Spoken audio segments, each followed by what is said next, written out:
2016 പുറത്തിറങ്ങിയ ചൈനീസ് ചലച്ചിത്രം days of ഔറോണിന്റെ കഥയാണ് ഇന്ന് നിങ്ങൾ സിനിമാ കഥയിലൂടെ കേൾക്കാനായി പോകുന്നത്. ജെനി, പോള, മിയ അവർ മൂന്നുപേരും ആത്മാർത്ഥ സുഹൃത്തുക്കളും റൂംമേറ്റ്സും കോളേജ് മേറ്റ്സുമായിരുന്നു. മികച്ച പിയാനിസ്റ്റ് ആയതുകൊണ്ട് തന്നെ പിയാനോ വായിക്കുന്ന പെൺകുട്ടിയായി ക്യാമ്പസ് മുഴുവൻ പോള അറിയപ്പെട്ടിരുന്നു. സുന്ദരിയായ പോളയ്ക്ക് പിന്നാലെ നിരവധി പയ്യന്മാരുമുണ്ടായിരുന്നു. മിയയാണെങ്കിൽ എന്നെങ്കിലും താനൊരു വലിയ സ്റ്റാറാകും എന്ന് പ്രതീക്ഷിച്ച് ജീവിക്കുകയാണ്. ഇപ്പോൾ അവൾ ബ്രോഡ്കാസ്റ്റിംഗ് സ്റ്റേഷന്റെ അനൗൺസറായി ജോലി നോക്കുന്നു. കൂട്ടത്തിൽ ജെനിയാകട്ടെ ഇവർക്ക് രണ്ടുപേർക്കും ഒരു മൂത്ത ചേച്ചിയെ പോലെയാണ്. അവരുടെ എല്ലാ കാര്യങ്ങളും നല്ല രീതിയിൽ ജെനി നോക്കാറുണ്ട്. അന്നൊരു ഏപ്രിൽ ഫൂളിന്റെ ദിവസമായിരുന്നു. മിയ അവളുടെ ബോയ്ഫ്രണ്ടിന്റെ വീട്ടിൽ പോയിരിക്കുകയായിരുന്നു. ഫോൺ വിളിച്ച് അവൾ വല്ലാതെ പൊട്ടിക്കരയാൻ തുടങ്ങി. ജെനിയും പോളയും അവളുടെ കരച്ചിൽ കേട്ട് അവളുടെ ബോയ്ഫ്രണ്ട് വല്ലതും മരിച്ചുപോയോ എന്ന് പോലും കരുതി. അവൾക്ക് എന്തു പറ്റിയെന്നറിയാൻ അവരിരുവരും ചേർന്ന് ഹോസ്റ്റൽ ചാടി അവളുള്ള വീട്ടിലേക്ക് പുറപ്പെട്ടു. അവിടെ ചെന്നപ്പോഴാണ് കാര്യമറിയുന്നത്.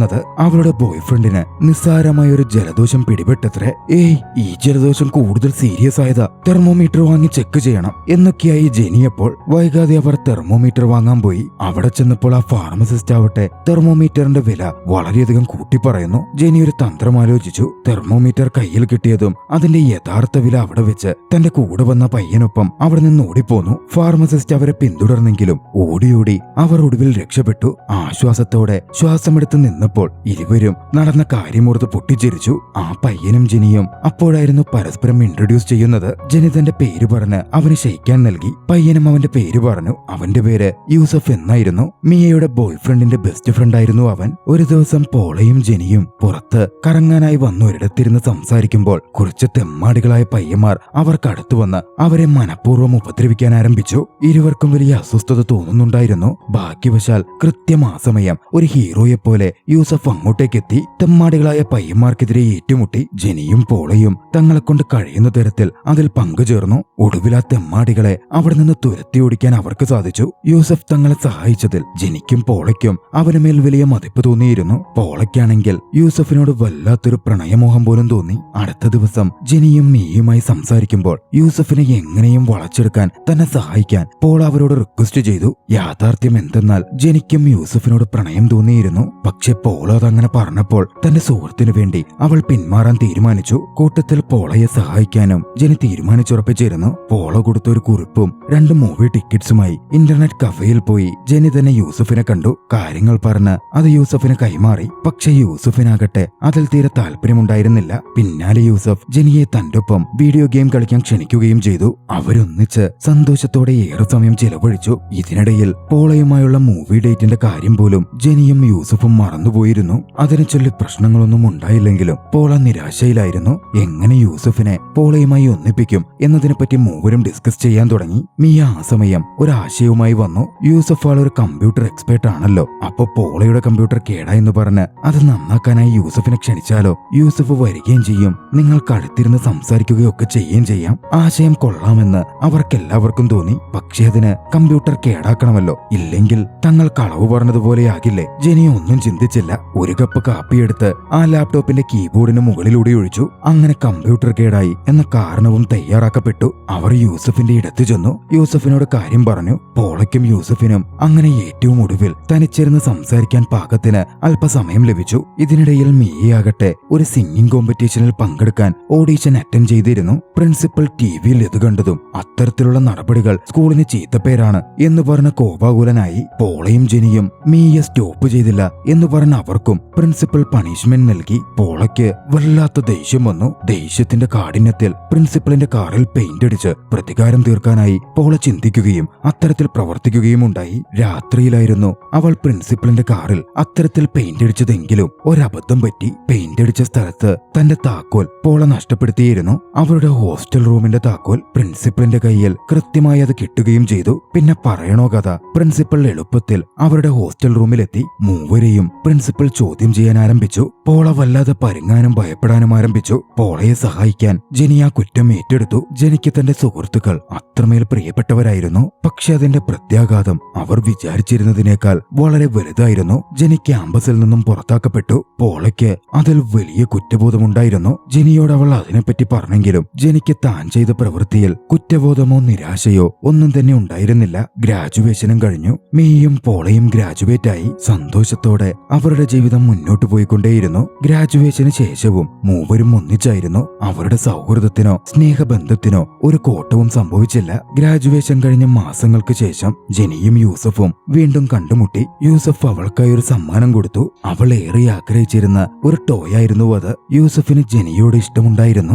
അവൻ തന്റെ ഫീലിംഗ്സ് തുറന്നു പറയുന്നതിനു മുമ്പേ പോളയുമായുള്ള കൺഫ്യൂഷൻസ് ക്ലിയർ ആക്കണം എന്ന് യൂസഫ് തീരുമാനിച്ചു. അതുകൊണ്ട് തന്നെ യൂസഫ് പോളയെ ഒരു കോഫിക്കായി ക്ഷണിച്ചു. പോളയാണെങ്കിൽ ആ കാര്യം ജെനിയോട് പറഞ്ഞു. പോളയുടെ ട്രൂ ലവ് കാരണം യൂസഫിനും അവളോട് പ്രണയം തോന്നിയിരിക്കാം എന്ന് ജെനി ചിന്തിച്ചു. അന്ന് കോഫി ഡേറ്റിന് പോയപ്പോൾ യൂസഫ് പോളയോട് കാര്യങ്ങൾ തുറന്നു സംസാരിച്ചു. തനിക്ക് അവളോട് പ്രണയമില്ല എന്ന കാര്യം തുറന്നു പറഞ്ഞു. പോളയെ അതുവല്ലാതെ തകർത്തു കളഞ്ഞിരുന്നു. തിരികെ പോകുന്ന വഴിയിൽ അവൾ വീഴുകയും അവളുടെ കൈയൊടിയുകയും ചെയ്തു. യൂസഫ് ഓടി പോളയ്ക്കടുത്തേക്ക് എത്തി. പക്ഷേ വൈകാതെ ഒരു പിയാനോ കോമ്പറ്റീഷൻ വരാനിരിക്കുന്നുണ്ടായിരുന്നു. കൈയൊടിഞ്ഞതുകൊണ്ട് പോളയ്ക്കിതിൽ പങ്കെടുക്കാൻ സാധിച്ചില്ല. താനാണ് ഇതിനൊക്കെ കാരണം എന്ന് ജെനിക്ക് തോന്നി. അതുകൊണ്ട് തന്നെ ആ ഒരു അവസ്ഥയിൽ യൂസഫിന്റെ പ്രണയം സ്വീകരിക്കാനും ജെനിക്ക് സാധിക്കില്ലായിരുന്നു. എല്ലാത്തിലും ഉപരിയായി പോളയെ വേദനിപ്പിക്കാനും ജെനിക്ക് താല്പര്യമില്ലായിരുന്നു. അതുകൊണ്ട് തന്നെ യൂസഫുമായുള്ള എല്ലാ ബന്ധങ്ങളും അവസാനിപ്പിക്കാൻ ജെനി തീരുമാനിച്ചു. കൂടാതെ യൂസഫിനടുക്കൽ പോളയെ പ്രണയിക്കാൻ ആവശ്യപ്പെടുകയും ചെയ്തു. ആശുപത്രിയിൽ കഴിഞ്ഞ പോളയെ പരിപാലിച്ചത് മുഴുവനും യൂസഫായിരുന്നു. വളരെ പെട്ടെന്ന് തന്നെ യൂസഫും പോളയും അടുത്തു. യൂസഫ് പോളയുടെ ബോയ്ഫ്രണ്ടായി മാറി. പോള സുഖമായി കഴിഞ്ഞ് അവരെല്ലാവരും ഒന്നിച്ച്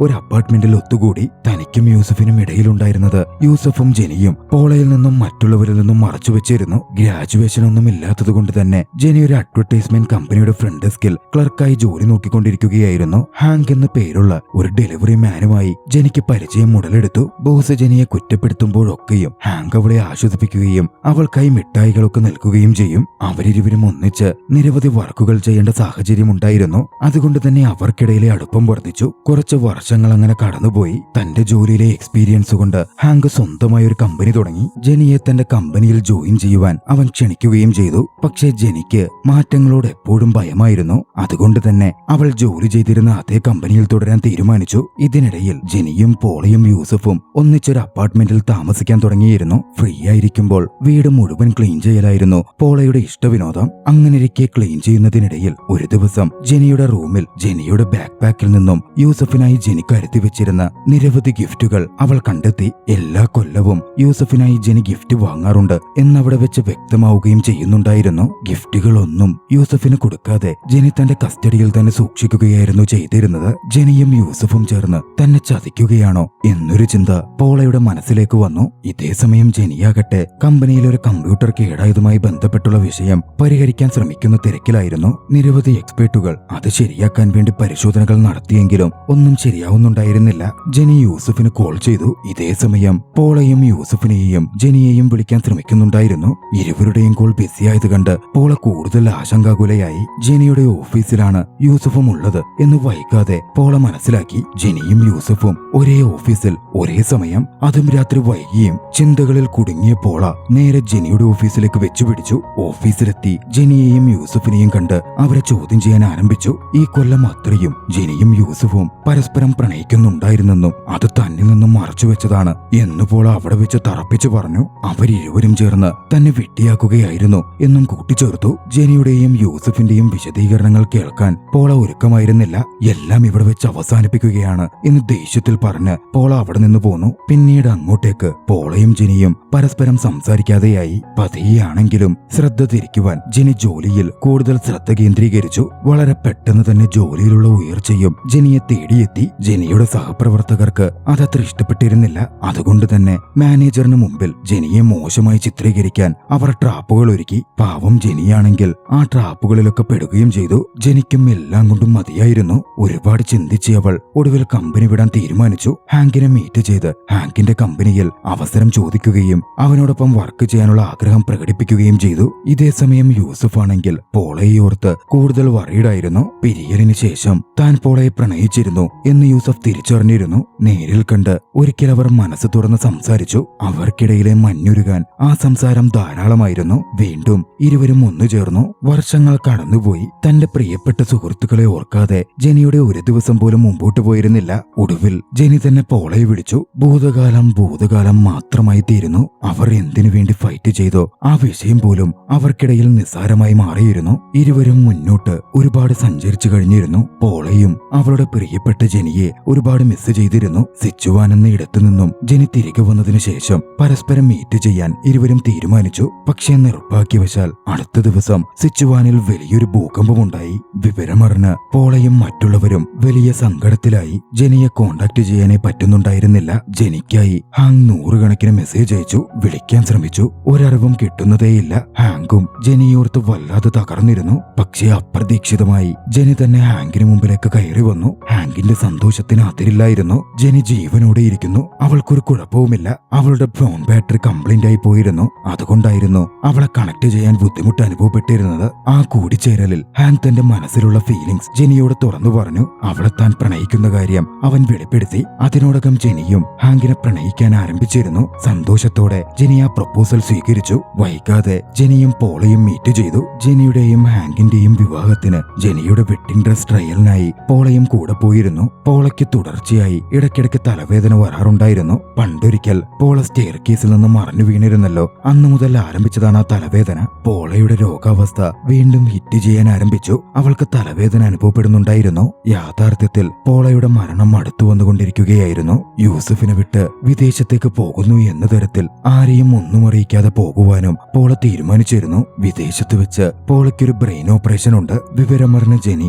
പോളയെ തനിച്ചുവിടാൻ ഒരുക്കമായിരുന്നില്ല. അവളും പോളയുടെ കൂടെ പോയി പോളയ്ക്ക് വേണ്ട കാര്യങ്ങൾ ചെയ്തു കൊടുത്തു. പോള റീക്കവറായി വരാൻ ആരംഭിച്ചു. ഇതേ സമയം അവരുടെ അടുത്ത കൂട്ടുകാരിയായിരുന്ന മിയ അതിനോടകം വലിയൊരു ആക്ട്രസായി മാറിയിരുന്നു. മിയയുടെ ഇന്റർവ്യൂ സന്തോഷത്തോടെ പോളയും ജെനിയും നോക്കിക്കണ്ടു. പക്ഷേ അധികനാൾ ആ സന്തോഷം നീണ്ടുനിന്നില്ല. പോളയുടെ ആരോഗ്യാവസ്ഥ വീണ്ടും മോശമായി. രോഗാവസ്ഥയിൽ നിന്ന് സർവൈവ് ചെയ്യാൻ അവൾക്ക് സാധിച്ചില്ല. അവൾ ഈ ലോകത്തോട് വിട പറഞ്ഞു. അപ്പോഴും പോളയുടെ രോഗാവസ്ഥയെ പറ്റിയോ ചികിത്സയെ പറ്റിയോ ഒന്നും തന്നെ യൂസഫ് അറിഞ്ഞിരുന്നില്ല. പോളയുടെ ഫ്യൂണറലിന് ജെനി ക്ഷണിക്കുമ്പോൾ മാത്രമായിരുന്നു യൂസഫ് അതൊക്കെ തിരിച്ചറിയുന്നത്. വൈകാതെ ഫ്യൂണറൽ ചടങ്ങുകൾ നടന്നു. പോളയുടെ ഓർമ്മകൾ നിറഞ്ഞു നിന്ന ഒരു ചടങ്ങായിരുന്നു അത്. 10 കൊല്ലക്കാലം കടന്നുപോയി. സ്കൂളിൽ ഒരു റീയൂണിയൻ ഉണ്ടായിരുന്നു. എല്ലാവരും വീണ്ടും കണ്ടുമുട്ടി. അപ്പോഴും പോളയുടെ ഓർമ്മകൾ അവർക്കുള്ളിൽ നിറഞ്ഞു നിന്നിരുന്നു. എല്ലാവരും പോളയെ പറ്റിയുള്ള അവരുടെ ഓർമ്മകൾ അയവിറക്കി. എത്രമേൽ സൗഹൃദവും കഴിഞ്ഞ കാലവും പോളയും അവരെ സ്വാധീനിച്ചിരുന്നു എന്നെല്ലാവരും ഓർക്കുന്ന ദൃശ്യങ്ങളോടെ ചലച്ചിത്രം അവസാനിക്കുന്നു. നിങ്ങൾക്ക് ഈ കഥ ഇഷ്ടമായെങ്കിൽ വീഡിയോ ലൈക്ക് ചെയ്യുക. അഭിപ്രായങ്ങളും നിർദ്ദേശങ്ങളും കമന്റുകളിൽ രേഖപ്പെടുത്തുക. കഴിയുമെങ്കിൽ ചാനൽ സബ്സ്ക്രൈബ് ചെയ്തും കൂട്ടുകാർക്ക് ഷെയർ ചെയ്തു കൊടുത്തും ഞങ്ങളെ സപ്പോർട്ട് ചെയ്യുക. അടുത്ത എപ്പിസോഡിൽ മറ്റൊരു മികച്ച ചലച്ചിത്രവുമായി നമുക്ക് കണ്ടുമുട്ടാം. അതുവരെ ബൈ.